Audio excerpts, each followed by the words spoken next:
Hello everyone. Once again, heartily welcomes you on online classes. This is the fourth chapter from class 10, The Tale of the Bishnois. And this is the second part of the chapter. Welcome again. As I say, we should come to know about difficult words. That is the glossary. Let's start. Consecutive means continuity और serially यानी continue रूप से लगातार. Abandoned means left छोड़ देना. Perished, died. Haunted means unpleasant thoughts coming to mind, विचार आना, बहुत ही बुरे ख्याल आना. Intoxicated means excited, उत्तेजित करने वाला. Desolate means होता है hopeless या lonely. Frolic means amusement या fun. Tenet means principle, सिद्धांत. Prompted means motivated या activated. Adhered, followed. Kilns means furnace to prepare brick or building material. चूने की बड़ी भट्टियाँ जो बिल्डिंग के मटेरियल पत्थर ईंटें वगैरह तैयार की जाती है जिसमें. Enraged means got very angry, बहुत अधिक गुस्सा होना. Insolence means shamelessness या disrespect. Desecrated means misused या abused. Next, veritable means real या actual जो सत्य है. Incarnation means होता है representing qualities of God या अवतार, भगवान के गुणों को जो रिप्रेजेंट करता है, जिसे हम भगवान का अवतार भी कह सकते हैं. Massacre means killing of many people, बहुत सारे लोगों को मारा जाना. Inscription means carve into a surface या record, पत्थर पर या किसी कॉपर प्लेट है, कोई जिंक प्लेट होती है, उसके ऊपर कुछ छाप के कुछ लिख के रखना ताकि वो आगे या आने वाले फ्यूचर में वो लोग उसको पढ़ सके और उसके बारे में जानकारी ले सके. Vicinity means nearness, पास में, आस पास में. Succor means help. Ravaged means damaged badly, बहुत बुरी तरह से डैमेज होना. Obsession means thing that somebody think about too much, कुछ ऐसी बातें जो लोग बहुत अधिक अच्छे से जानते हैं. और martyr means one who suffers death for the sake of principles or religion, वो व्यक्ति जो अपने रिलीजन, धर्म और अपने सिद्धांतों के लिए सफ़र करता है, डेथ भी मतलब उसको मिल जाती है यानी मृत्यु को प्राप्त हो जाता है. मार्टर या इसको कह सकते हैं हम शहीद. Now let's start the chapter. इसके पहले वाले भाग में हमने पढ़ा था कि कैसे जो वेस्टर्न डेजर्ट है वो कैसे डेजर्ट बना. पहले यहाँ पर किसका शासन था, कौन थे, फिर ये जो राठौर है वो कहाँ से आए, कैसे हुआ, ये राठौर वंश की कैसे बना, यहाँ पर कैसे स्थापना हुई, ये सब हमने पढ़ा. फिर हमने जाम्बा जी के बारे में पढ़ रहे हैं. अभी भी हम वहीं चल रहा है. जाम्बा जी का जन्म हुआ, वो बचपन में कैसे अपने पिता के कहे अनुसार मवेशियों को लेके जाते थे, उसको वहाँ के जो एंथ्रॉलिंग सीन वगैरह सब पढ़े हमने. फिर कहा कि जाम्बा जी जब 25 साल के थे तो बहुत भयंकर ड्रॉट हुआ था उस एरिया में, सूखा हो गया, सब कुछ ख़त्म हो गया, सारी ब्राउज वगैरह जो कुछ था वनस्पति खाने के सामान सब खत्म हो गए. तब जाम्बा जी को ये सब बातें डराती थी. ये दृश्य जो घर के बाहर जो दृश्य वो देखते थे तो उनसे वो बहुत ही आतंकित रहते थे, उनको नींद नहीं आती थी. तब उन्होंने एक विज़न देखा कि इन सब को परिस्थितियों को बदलना चाहिए और इसके लिए मनुष्य को काम करना होगा. इसलिए उन्होंने अपना मैसेज दिया जो लोगों में ब्रॉडकास्ट किया और लोगों ने खूब अच्छे से इनके मैसेज को एक्सेप्ट किया. Now let's start from here. His message included 29 basic tenets. उनके मैसेज में 29 tenets थे, मत थे. Its two major commandments were a prohibition against the cutting down of any green tree or the killing of any animal. और इनके दो बहुत बड़े कमेंडमेंट थे, बहुत बड़े क्या कहते हैं शर्त थी दो, कि एक तो किसी भी ग्रीन ट्री को काटा नहीं जाएगा और किसी भी जानवर को मारा नहीं जाएगा, उनके खिलाफ निषेध कर दिया गया. जामाजी's message of humanity and respect for all living things was eagerly accepted. जामाजी का ये मैसेज जो ह्यूमैनिटी के लिए था, मानवता के लिए, और सभी जो भी प्राकृतिक जो वस्तुएं हैं और लिविंग थिंग जो सजीव हैं, जो भी प्राकृतिक है, उन लोगों के लिए रेस्पेक्ट और ह्यूमैनिटी का मैसेज सब लोगों के द्वारा बहुत ही उत्सुकता से एक्सेप्ट किया गया. His teaching prompted the inhabitants of hundreds of villages recloth the earth with its green cover. उनकी शिक्षाएं, जो उन्होंने शिक्षाएं दी, उनके सिद्धांत दिए, उनको विष्णुई गांव जो थे आसपास के सारे सैकड़ों गांवों के अंदर इनके सिद्धांतों को एक्सेप्ट किया गया. वहाँ के इनहेबिटेंट्स यानी निवासियों ने अपनाया ताकि वो धरती को वापस रिक्लॉथ कवर कर सके, मतलब वापस धरती को हरा कवर उड़ा सके, हरियाली का. जामाजी's followers were called Bishnoi or 29er, यानी 20 means 20 and Noi means 9.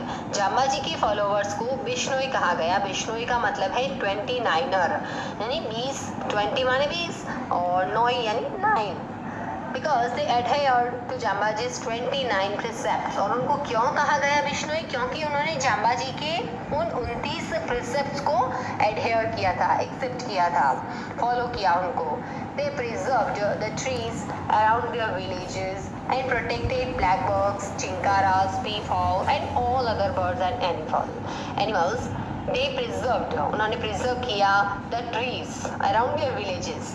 उनके गांव में ही नहीं, गांव के आसपास में भी जो पेड़ थे उन सबको प्रिजर्व किया उन्होंने और प्रोटेक्शन दिया. ये सारे जो जानवर हैं, बर्ड्स हैं, एनिमल्स हैं, जैसे black bird, chinkara, peafowl etcetera, ऐसे बहुत सारे जानवरों को, पक्षियों को उन्होंने प्रोटेक्शन दिया. Gradually their territory became covered by trees. और धीरे धीरे उनकी जो टेरिटरी थी, उनका जो क्षेत्र था, वो वापस पेड़ों से हरा भरा हो गया, ढक गया, पूरा कवर हो गया पेड़ों से. There cattle had abundant browse. और उनके अब हरियाली हो गई तो उनके मवेशियों के लिए प्रचुर मात्रा में खाद्य सामग्री, चारा उपलब्ध होने लगा. There land recovered it's fertility. और उनकी ज़मीन ने वापस अपनी उपजाऊपन को प्राप्त कर लिया. And the Bishnois became a prosperous people. और इस तरह बिश्नोई समृद्धशाली लोग बन गए. ये तो विष्णुइयों के आसपास एरिया की बात. बट आउटसाइड देयर टेरिटरी, उनकी टेरिटरी, उनका जो क्षेत्र था उसके बाहर, उससे परे, ऑल कंटिन्यूड एज बिफोर, वैसा ही चलता रहा जैसा पहले हो रहा था. The land was still being stripped of its green cover. अभी वहाँ पर ज़मीन अभी भी अपने हरे कवर को खो रही थी और दरे दरे में टूट रही थी, मतलब उजड़ रही थी. And the desert was spreading. और डेजर्ट आगे आगे फैल रहा था. द 9th descendants of Jambaji's contemporary Rao Jodha ji now occupied the throne of Jodhpur. अब जोधपुर के सिंहासन पर 9वें वंशज थे जाम्बाजी के कंटेम्परेरी राजा रावजोधा जी. जाम्बाजी के कंटेम्परेरी राजा थे रावजोधा जी, तो उनके 9वें वंशज अब जोधपुर के सिंहासन पर बैठे. In the 6th year of his reign, in 1730, उनके राज्य के, उनके शासन के 6ठे वर्ष में 1730 में, this Maharaja Abhay Singh decided to construct a palace for himself. इस राजा अभय सिंह महाराजा ने डिसाइड किया कि अपने लिए एक महल बनाएंगे, महल का निर्माण करेंगे. A beautiful palace made of the famous red sandstone of Jodhpur. एक बहुत ही सुंदर महल जो जोधपुर के लाल पत्थर से बनाया जाए. This would need a lot of lime. और इस रेड सैंडस्टोन के लिए बहुत सारा चूना चाहिए था. और limestone is of course quite abundant in this tract. इस क्षेत्र में लाइमस्टोन प्रचुर मात्रा में मिलता था. But it had to be cured. लेकिन इसको क्योर्ड करना पड़ता था, इस लाइम को पकाना पड़ता था. And the lime kills would need a lot of fuel. और चूने को पकाने के लिए लाइम किल्स की ज़रूरत होती थी और किल्स में बहुत सारा फ्यूल, लॉट ऑफ फ्यूल उसको चाहिए था, मतलब बहुत अधिक मात्रा में ईंधन की आवश्यकता होती थी। It was not an easy job to get so much fuel in the desert. अब ऐसे डेजर्टेड एरिया, इतने वीरान रेगिस्तान एरिया में इतना सारा फ्यूल प्राप्त करना बहुत ही मुश्किल था, ईजी नहीं था। But as luck would have it, लेकिन उनके लिए एक सौभाग्य की बात थी। There was a large settlement of Bishnois just 16 miles from Jodhpur. Jodhpur से मात्र 16 मील की दूरी पर एक बिश्नोइयों की बहुत बड़ी बस्ती, सेटलमेंट बस्ती थी। और हम जानते हैं बिश्नोई जहाँ पर है वहाँ हरियाली होगी। These people had accepted जाम्बाजी's precepts nearly 2.5 centuries ago. इन लोगों ने जाम्बाजी के सिद्धांतों को लगभग 2.5 शताब्दी पूर्व अपना लिया था। And had nursed hundreds of Khejri trees near their villages. और अपने गांव के आसपास सैकड़ों खेजड़ी वृक्षों को वो पोषण करते थे, उनका नर्स करते थे, उनकी देखभाल करते थे। And there was excellent limestone near one of their village Khejarli, और उनका एक गांव था, उन्हीं बिश्नोई गांवों में एक गांव था खेजड़ली, तो वहाँ पर लाइमस्टोन भी बहुत ही प्रचुर मात्रा में था। Abhay Singh Diwan ordered that the lime kilns be started near Khejarli to begin the construction of the palace. अब अभय सिंह की दीवान ने ऑर्डर दिया कि लाइम किल्स स्टार्ट कर दी जाए, कहाँ? खेजड़ली गांव के पास में, क्योंकि वहाँ लाइम भी खूब मिल रहा है और बिश्नोई विलेज है तो हरियाली भी खूब है, इसलिए वहीं पर लाइम किल्स शुरू कर दी जाए ताकि पैलेस का काम शुरू हो सके, महल का निर्माण कार्य शुरू हो सके। But when the workers got ready to cut the trees for fuel, लेकिन जैसे ही वर्कर्स ने फ्यूल के लिए पेड़ काटना शुरू किया, they found that the Bishnoi would not let them touch the trees. उन्होंने देखा कि बिश्नोइयों ने उनको पेड़ों को टच भी नहीं करने दिया। Their Khejri tree must be left alone. मात्र उनके खेजड़ी वृक्ष वहाँ पर बचे हुए छोड़े गए थे। To cut these green trees was a violation of their religion. और इन खेजड़ी पेड़ों को काटना, खेजड़ी वृक्ष को काटना उनके धर्म का उल्लंघन था। The workers returned to Jodhpur. अब सारे वर्कर्स वापस जोधपुर आ गए। The Diwan was enraged। दीवान बहुत ही गुस्सा हुआ। What insolence! कितनी धृष्टता, इतनी हिमाकत उनकी। He personally accompanied the workers on horseback to Khejarli village and ordered that the trees be cut. वो पर्सनली accompanied the workers, उन वर्कर्स के साथ में खुद सवार होकर गया वहाँ खेजड़ली गांव और ऑर्डर दिया कि इन सब पेड़ों को काट दो।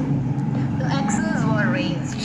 अब सारी कुल्हाड़ियाँ, दीवान का ऑर्डर मिलते ही सारे वर्कर्स की कुल्हाड़ियाँ ऊपर उठी काटने के लिए। And the whole village gathered, और तभी पूरा गांव वहाँ पर इकट्ठा हो गया। They begged that their religion be not desecrated। उन्होंने निवेदन किया कि उनके धर्म को भ्रष्ट मत करो, धर्म को खराब मत करो, नष्ट मत करो, पवित्र मत करो।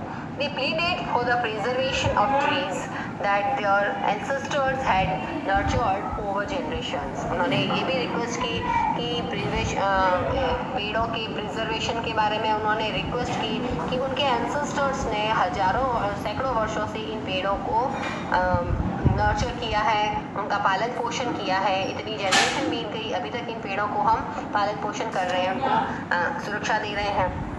But the Dewan was determined, लेकिन दीवान को ठान कर आया हुआ था, तय कर चुका था। The trees must be cut to fuel the lime kilns, कि इन पेड़ों को तो लाइम किल्स के लिए काटना ही होगा। He ordered the workers to go ahead, इसलिए उसने अपने वर्कर्स को ऑर्डर दिया आगे बढ़ो। But the Bishnois were determined to, लेकिन अगर दीवान डिटरमाइंड था तो बिश्नोईज भी डिटरमाइंड थे। And the most determined among them, और उन सब बिश्नोइयों में सबसे अधिक डिटरमाइंड कौन थी?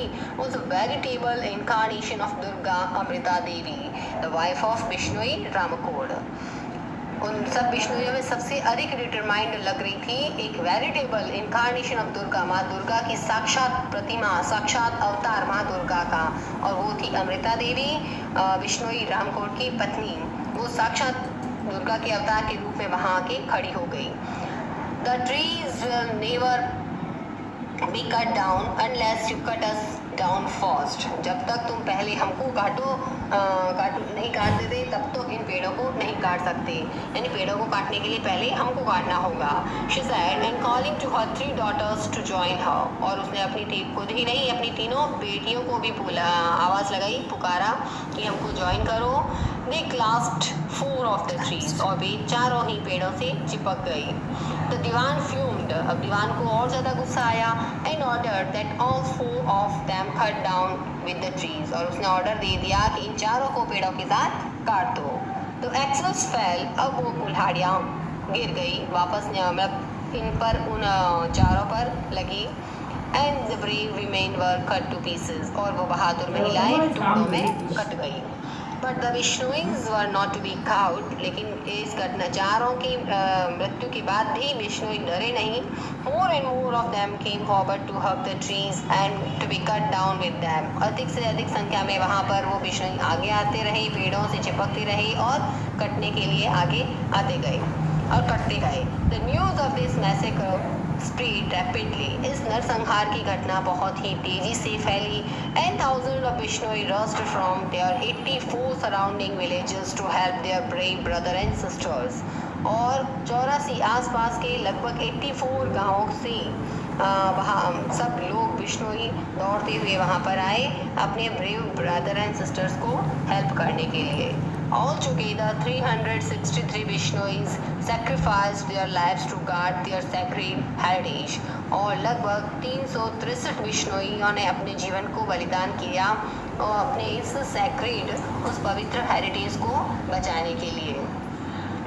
The Maharaja's man who had never imagined, महाराजा के आदमी जो वहाँ आए थे उन लोगों ने कभी इमेजिन भी नहीं किया था that thing could come to such a pass were now truly frightened. कि इस तरह की परिस्थितियाँ आ जाएगी, ऐसा कुछ मामला हो जाएगा, इतने लोग कटने को तैयार हो जाएंगे और ज़्यादा से ज़्यादा लोग वहाँ आ रहे थे, तो ऐसा उन लोगों ने सोचा भी नहीं था, इसलिए वो वास्तविक रूप से डर गए. They rushed back to Jodhpur to report happenings to Abhay Singh. और वो सीधे वहाँ से जोधपुर की ओर गए तुरंत और महाराजा अभय सिंह को सारी रिपोर्ट देने के लिए. Abhay Singh saw clearly that the might which had successfully challenged the power of Aurangzeb. Abhay Singh ने देखा कि वो महान शक्ति जिसने बहुत ही सक्सेसफुली औरंगजेब की ताकत को चैलेंज किया था, could do nothing in the face of such moral courage. वो भी इतनी बड़ी ताकत जिसने औरंगजेब को चैलेंज किया था, वो ताकत भी इन लोगों के मॉरल करेज के आगे कुछ नहीं है, उनका मुकाबला वो नहीं कर सकी. He personally wrote to Khejarli to mend matter. वो खुद पर्सनली खेजड़ली गांव गया सारा मामला शांत करने के लिए. He assured the weeping, agonized mass of thousands of Vishnois that from now विष्णुइस वो उसने वहाँ रोते हुए और क्रोधित भीड़ विष्णुइयों की हजारों की संख्या में जो विष्णुई वहाँ इकट्ठे हो गए थे, उनकी भीड़ जो रो भी रहे थे और गुस्से में भी थे, उन लोगों को उसने शांत किया, सांत्वना दी और ये कहा फ्रॉम नाउ ऑन कि अब से he would fully respect there religious principles, कि वो खुद पूर्ण रूप से इनके धार्मिक सिद्धांतों को सम्मान देगा. A copper plate inscribed with this promise was presented to the Vishnois. और उनको इस प्रॉमिस के रूप में एक कॉपर प्लेट भी दी, उन्होंने ताम्रपत्र दिया जिसके ऊपर उन्होंने छाप के दिया प्रॉमिस कि मैं प्रॉमिस करता हूँ. वो जो वचन उन्होंने विष्णुइयों को दिया था वो वचन उन्होंने कॉपर प्लेट पे इंस्क्राइब किया. और इंस्क्रिप्शन सेड, और इंस्क्रिप्शन क्या था कि henceforth no green tree would ever be cut near Vishnoi village कि कोई भी हरे पेड़ विष्णुई गांवों के निकट कोई भी हरा पेड़ नहीं काटा जाएगा. nor would any animal be hunted in their vicinity, और न ही उनके आसपास के एरिया में किसी भी जानवर का शिकार किया जाएगा. ये उन्होंने अभय सिंह ने प्रॉमिस किया था और कॉपर प्लेट पे इंस्क्राइब करके विष्णुइयों को दिया था. 2.5 centuries have passed since this episode. वो घटना हुए अब लगभग 2.5 शताब्दी हो चुकी हैं, गुजर गई हैं। Bishnois have now been guarding the trees, अभी भी बिश्नोई पेड़ों की रक्षा करते हैं। Giving succour to the wild animal of Rajasthan, Haryana and Madhya Pradesh for nearly 5 centuries, लगभग 5 शताब्दियों से राजस्थान, हरियाणा और मध्य प्रदेश के आसपास के जो वाइल्ड एनिमल्स हैं उनको वो सहायता करते हैं, उनको जीवन जीने के लिए उनकी सुरक्षा करते हैं। Everywhere else, हर जगह, the green cover of the Indian subcontinent has been ravaged and continues to be destroyed at an ever accelerating pace.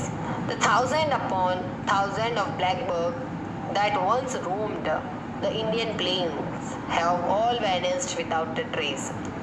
हजारों की संख्या में जो ब्लैक बग कभी भारत के मैदानों में घूमा करते थे, विचरण करते थे, वो सब कुछ बिल्कुल वैनिश हो चुके थे। But near the few Vishnu villages, Bharat के मैदानों में से ये खत्म हो गए, लेकिन कुछ विष्णुई गांवों में the greenery not only persist but also is ever on the increase, न केवल हरियाली वहाँ पर ख़त्म हुई है बल्कि वो हरियाली आगे से आगे बढ़ती गई। And around their villages the blackbuck roam as freely as in Kalidasa's time near the ashram of sage Kanva. और न केवल हरियाली वहाँ आगे इंक्रीज हुई बल्कि वहाँ जो ब्लैकबर्ड्स थे उनके गाँवों के आसपास ब्लैकबर्ड, काले हिरण अभी भी वैसे ही फ्रीली विचरण करते हैं, बिल्कुल घूमते हैं, जैसे कालिदास के समय में कवि कण्व ऋषि के आश्रम में और उनके आसपास के एरियाज में जैसे हिरण घूमते थे, वैसे आज भी बिश्नोई गांवों के पास में हिरण घूमते हैं। Akbar was so amazed to see these herds of fearless blackbirds near Bishnoi temples। Akbar खुद भी बिश्नोई टेम्पल्स के आसपास इन ब्लैकबर्ड के हर्ड्स को बिल्कुल फियरलेस होकर घूमते हुए देखा तो बहुत अमेज हुआ, वो भी अचंभित हुआ था। दैट ही पर्सनली रिकॉर्डेड, इतना अचंभित खुद पर्सनली व्यक्तिगत रूप से ये रिकॉर्ड करवाया his wonder at witnessing a scene from Satyug the age of truth in this Kalyug the corrupt present. उसने उस दृश्य को जो उसने देखा उसको उसने रिकॉर्ड करवाया और कहा कि हिज वंडर, उसका आश्चर्य, विटनेसिंग अ सीन फ्रॉम सतयुग, कि उसने सतयुग माने द एज ऑफ ट्रूथ, सतयुग का वो दृश्य उसने देखा है इस कलयुग के अंदर। कलयुग कैसा है? करप्ट प्रेजेंट, जो वर्तमान युग है जो बिल्कुल करप्ट है, भ्रष्ट युग में भी, कलयुग में भी उसने सतयुग का ये दृश्य देखा तो उसने पर्सनली उसको रिकॉर्ड भी करवाया अकबर ने। The sight is even more astonishing for us today than it was for the Emperor Akbar 4 centuries ago। 4 शताब्दी पूर्व अकबर के लिए जो दृश्य इतना astonishing था वो आज भी हमारे लिए उतना ही astonishing है। For the Vishnoi continue to hold on to their magnificent obsession to this day, क्योंकि आज भी विष्णुई अपने उसी महत्वपूर्ण जो निर्णय उन्होंने लिया था उस पर वो होल्ड ऑन है, उसको पकड़े हुए हैं अपने सिद्धांतों को। At the village Khejarli where the Vishnoi passed the supreme test of fire, वो गांव खेजड़ली जहां उन विष्णुइयों ने इतना supreme test of fire, उस अग्नि परीक्षा को पास किया था, गुजरे थे उस अग्नि परीक्षा से। There is one ancient Khejri tree which escaped that massacre। अभी भी वहाँ एक एंशिएंट ट्री है जो उस मैसेक्रे को बताता है कि भाई वो उसकी निशानी है एक तरह से। 2 years ago, 2 साल पहले, the Vishnouis planted 363 more trees around it in memory of their 363 martyrs। उन 363 शहीदों की याद में 2 वर्ष पहले बिश्नोइयों ने 363 वृक्ष वहाँ पर प्लांट रोपित किए थे। And these trees being nurtured with love as they are going fast, और जैसे जैसे वो इतने प्रेम से उनको नर्चर किया जाता है, उनका ध्यान रखा जाता है, वैसे वैसे वो फास्टली बढ़ रहे हैं। Every year there is a religious fair at this spot 5 days before the full moon in the month of Bhadrapad. हर प्रतिवर्ष भाद्रपद की फुल मून पूर्णिमा से 5 दिन पहले मीन्स दशमी, भाद्रपद शुक्ल दशमी को यहाँ पर बहुत ही बड़ा रिलीजियस फेयर हेल्ड होता है, मनाया जाता है. It is an occasion which every tree lover of India should witness at least once in his lifetime. और एक ऐसा अवसर है जहाँ प्रत्येक वृक्ष प्रेमी यानी पेड़ों से प्रेम करने वाले लोग जो भारत के हैं उनको एक न एक बार अपने जीवन में एक न एक बार इस मेले को विटनेस जरूर करना चाहिए. इस मेले को जरूर विजिट करना चाहिए. Thanks for watching. Please like, share and